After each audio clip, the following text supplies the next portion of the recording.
বন্ধুরা, প্রতিদিনের মতন আজকেও চলে এলাম তোমাদের কাছে একটা সুন্দর রেসিপি নিয়ে। তো চলো শুরু করা যাক। কি করছি বলো তো, ডিমগুলোকে আমি সেদ্ধ করে নিয়েছি আর আলুও সেদ্ধ করে নিয়েছি। নিয়েছি কাঁচা লঙ্কা আর পেঁয়াজ।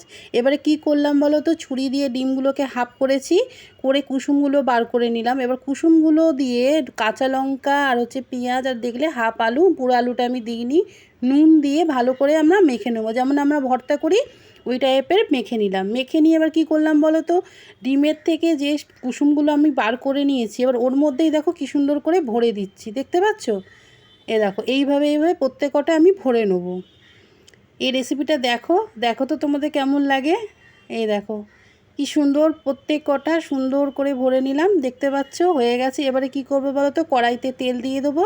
আর আমি বেসন গুলে রেখেছি, বেসনের মধ্যে নুন, হলুদ, চিনি, একটু লঙ্কার গুঁড়ো দিয়ে ভালো করে ফেটিয়ে এবারে ওর মধ্যে যে বড়াগুলো করেছি ডিমের, ওইগুলো বেসনের মধ্যে চুবিয়ে, বেশি একসঙ্গে দেবো না, অল্প অল্প করে দিয়ে লাল লাল করে ভেজে নেবো। দেখেছো কি সুন্দর লাগছে? এগুলো শুধু টমেটো সস দিয়ে তোমরা এমনিও খেয়ে নিতে পারো।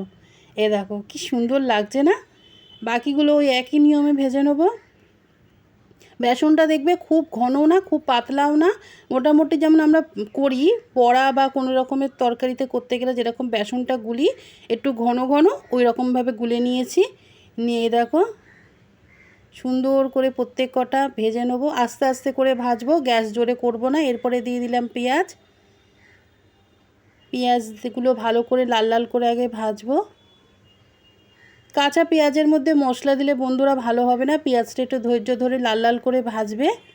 তারপরে দিয়ে দিলাম আদা রসুন বাটা, দিয়ে দিলাম হলুদ, নুন, ধনে গুঁড়ো, জিরে গুঁড়ো, প্রতিদিনের যে মশলাটা, আর তোমার টমেটো সস দিয়ে দিলাম। অল্প একটুখানি কাশ্মীরি গুঁড়ো লঙ্কাও দিয়েছি বন্ধুরা। দেখো তেল ছেড়ে দিয়েছে, জল ঢেলে দেবো। এবার ঝোলটা যখন ফুটবে তখন দিয়ে দেবো আমি ভাজা মশলা, যেটা আমি বাড়িতে বানাই, ওই ভাজা মশলাটা দিয়ে দেবো। আর ঝোলটা যখন ঘন ঘন হয়ে যাবে তখন কিন্তু এই আস্তে আস্তে ডিমের চপগুলো দিয়ে দেবো।